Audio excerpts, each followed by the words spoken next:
galerinha, vamos para a nossa aula de hoje de geografia.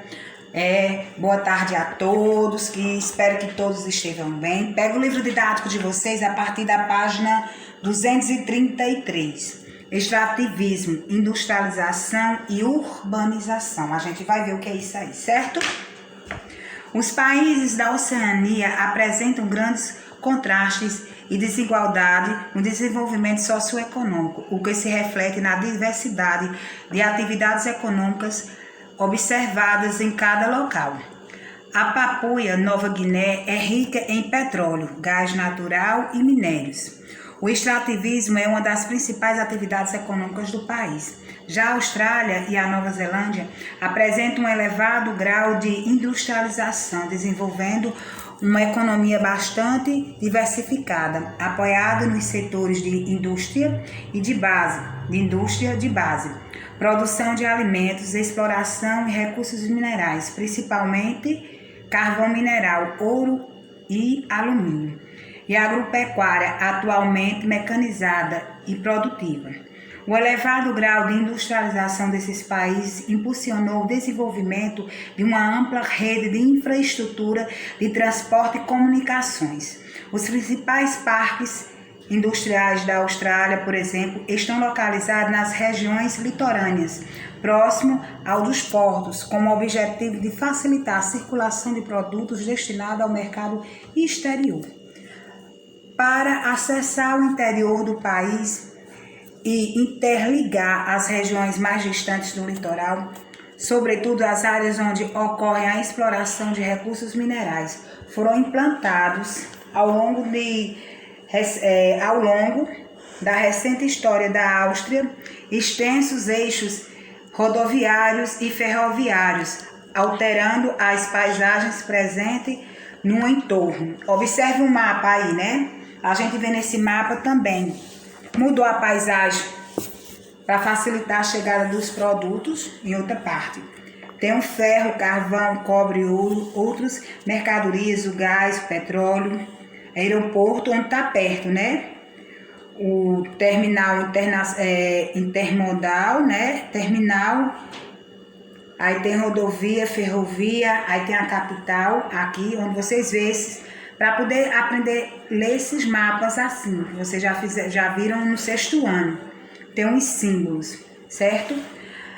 Assim também, os países insulares e as mudanças climáticas. Como é que essa Samara que acontece? O que é que acontece com os países insulares e as mudanças climáticas? Certo? E a Samara vai ler um textinho aqui que não está no livro de vocês, mas que eu quero que vocês prestem atenção, certo? Com seus territórios formados por ilhas e atóios, eles também são chamados de ilhas de baixa altura. Em Kiribati, por exemplo, o ponto mais alto do país se chama Monte Kiribati. Ele está apenas a 3 metros acima do nível do mar. Esses fatores os colocam na ilha de frente do perigo real e imediato do aquecimento global e suas terríveis consequências de elevação do nível dos mares, responsável por enchentes, contaminações da água doce pela água salgada, inundações de plantações, erosões da costa e diminuição da área habitável das ilhas. Esses países insulares serão os primeiros a sofrer as consequências da mudança climática do planeta, mesmo sendo eles responsáveis por apenas 0,006% da emissão dos gases gás estufa, mas por ele ser próximo a essa zona de perigo, eles vão ser os primeiros a ser atingidos, certo? Segundo as últimas estimativas, pelo menos até 2050, alguns países insulares já deverão ter sido engolidos pelo aumento do nível do mar.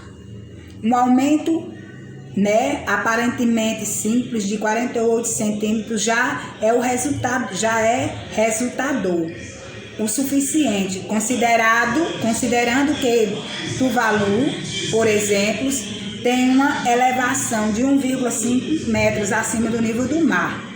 O grande problema da baixa altura desses dessas ilhas é que qualquer variação das águas aumenta a frequência de enchentes, com as ações das ondas também. Ou seja, eles serão os primeiros a serem prejudicados com o aquecimento global. Vamos agora para a página 234.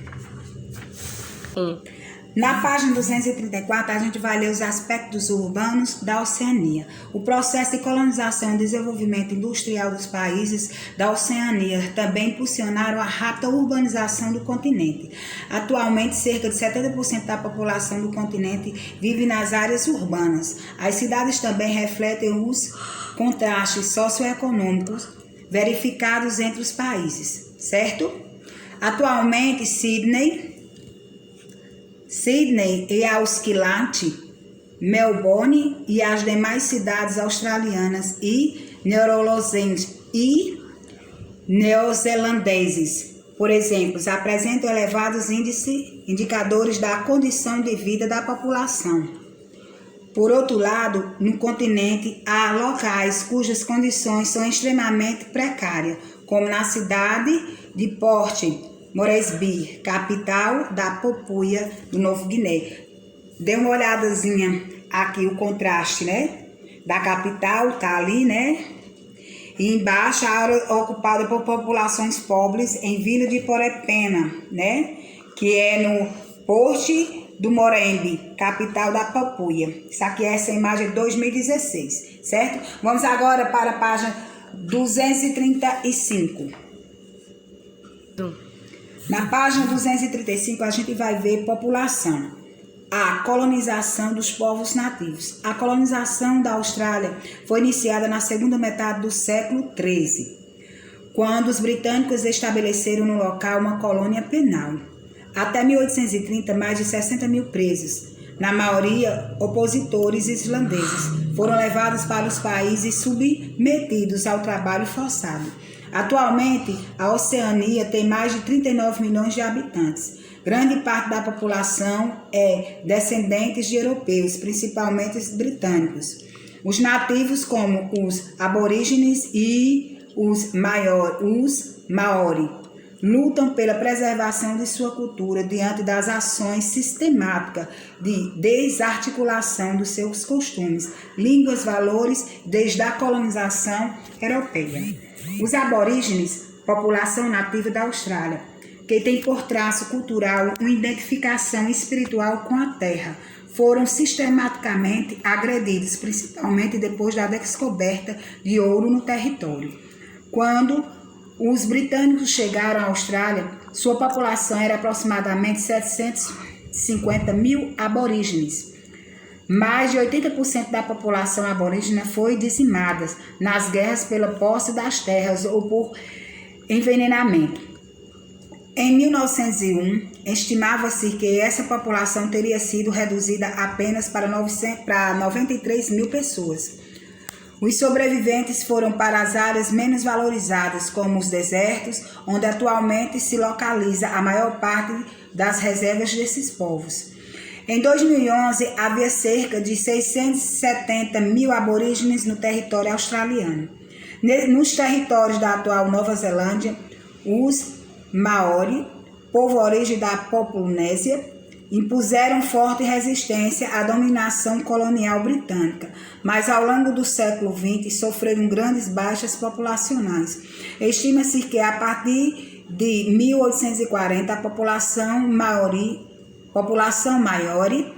tinha sido reduzida a 100 mil para 42 mil pessoas. Por meio de muita luta, esse povo tem conquistado direitos que protegem o seu modo de vida. Em 2016, eram aproximadamente 723 mil habitantes, o que corresponde a cerca de 15,4% do total da população neozelandeses, certo? Então, ou seja, esse povo aqui lutaram até o último instante pela sua liberdade e pela manter suas origens, sua cultura, seus costumes e tudo, certo? Vamos agora para a página 236. Na página 236, vocês vão ver a representação da paisagem por povos aborígenes da Oceania. Vocês observem aqui a mesma imagem, mas de pessoas diferentes que viam, né? A Oceania é caracterizada pelos seus aspectos físicos peculiares, onde predominam extensas áreas de planalto, cujas elevações são bastante suaves. O clima desértico predomina praticamente em todo o território, a maior ilha do continente, a Austrália. Os países que compõem a Oceania também são reconhecidos por abrigar muitos povos originários que habitam naquele local há mais de 400 mil anos. A Austrália, por exemplo, os aborígenes representam 3% só da população atual, pertencente a 500 povos, com idiomas e territórios diferentes. São conhecidos pela cultura, pelas exposições artísticas que celebram os elementos da natureza, em que o ser humano não é considerado superior, e sim um dos seres que se integram a ela.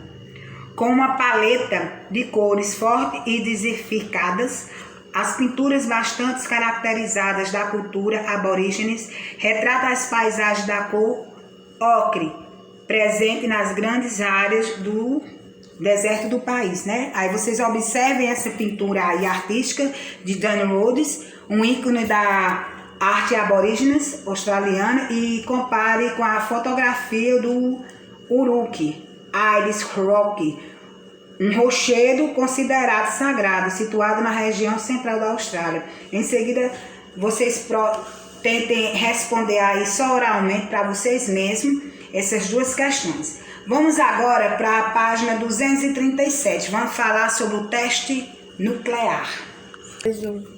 Na página 237, a gente vai ver testes nucleares. O atual Bikini, que faz parte da Micronésia, foi palco de dezenas de testes nucleares realizados pelos Estados Unidos entre os anos de 1946 e 1958.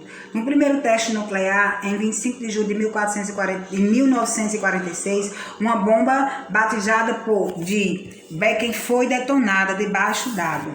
Observe a fotografia ao lado.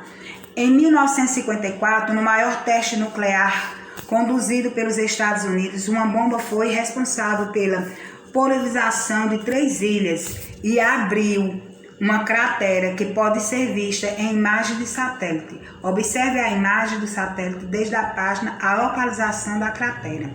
O alto nível de radioatividade da água impediu durante décadas a pesca e a aproximação de seres humanos ao local.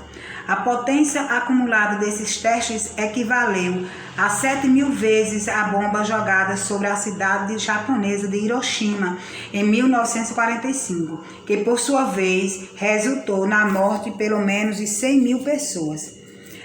A França também realizou uma série de testes nucleares no atol de Moroa, na Polinésia Francesa, até na década de 1990.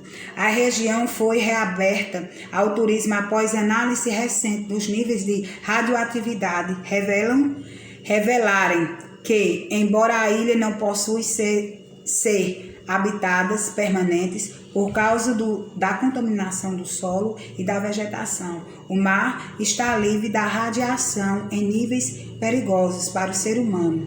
E o mergulho passou a ser a principal atração. Em 2010, o atol de Bikini foi declarado Patrimônio Cultural da Humanidade pela Unesco. Por essas duas imagens dá para vocês verem o que foi que aconteceu, né? O teste foi concentrado com o nome, concretizado com o nome do código, Operação Crossroads, em 1946. Já depois do primeiro teste nuclear em Trinity, nos Estados Unidos da América, e do lançamento de 2 bombas atômicas no final da Segunda Guerra Mundial em Hiroshima e Nagasaki, batizada de Ambley e Bakken, sendo que esta última foi a primeira a ser detonada debaixo d'água. O propósito dessa operação, né, Crossroads, era testar os danos que a bomba teria em navios de guerra. Constatou-se que, portanto, que o estrago causado pelo Bracken era demais, certo? Como a gente já falou, já citou aqui também, os estragos que ocorreram. Hoje foi reaberto, alguns tempos atrás, esse lugar para visitação. Vamos para a página 238 agora.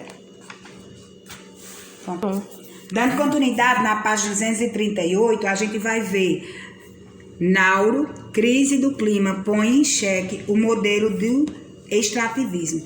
Nauru é a maior república do mundo, é a menor república do mundo. É uma ilha que fica na Micronésia, banhada pelo Oceano Pacífico, que tem cerca de 10 mil habitantes espalhados em 21 quilômetros quadrados. Os primeiros visitantes europeus ficaram tão deslumbrados que apelidaram a ilha de da Ilha Agradável, até que alguém descobriu naquele território pedras feitas de fósfato, né? Fósfato. Os compostos de fósfato são continuamente naturais de quase todos os alimentos e suas importâncias fundamental para o processamento de determinados produtos alimentícios, certo? Com a descoberta, vieram as empresas interessadas em lucro com os recursos. As empresas continuaram minerando fósfato de forma gananciosa durante 30 a 40 anos. Em 1968, os nauruenses decidiram tomar conta de seu país, tornando-se independente da Austrália, e puseram uma grande soma de receita de suas minerações em um fundo de empreendimento imobiliário que os governantes da época acreditavam ser estável. Não deu certo e a riqueza da riqueza dela, né, da mineração do país foi desperdiçada. Enquanto o governo tentava segurar um pouco a riqueza da mineração, décadas de banhos de dinheiros fáceis acabaram por minar a consciência dos políticos e a corrupção se alastrou. Ao mesmo tempo, a população passou a beber muito e o alcoolismo foi durante muito tempo a primeira causa de morte. A obesidade veio como resultado de uma nutrição baseada apenas em alimentos processados, já que grande parte do território do país estava sendo absorvido pela mineração. Praticamente não havia terra para plantar, ou seja, era só produtos industrializados. Tudo isso resultou que atualmente Nauru vive uma falência dupla de 90% do seu território. Foi desagradado pela mineração, o que é uma falência ecológica. E tem uma dívida de pelo menos 800 milhões de dólares, o que o leva a uma falência financeira. Vocês prestem atenção aqui, né, nessa imagem. Bom, gente, a Samara vai passar a atividade, né, da página 239, atividade 1 e 3, página 240, atividade 5, ou seja, 239, atividade 1 e 3, e na página 240, atividade 5. Perguntas e respostas no caderno copiadas. Tira a foto, não esqueça de colocar o seu nome completo e a sua sala, certo? Bons estudos, que Deus abençoe a todos.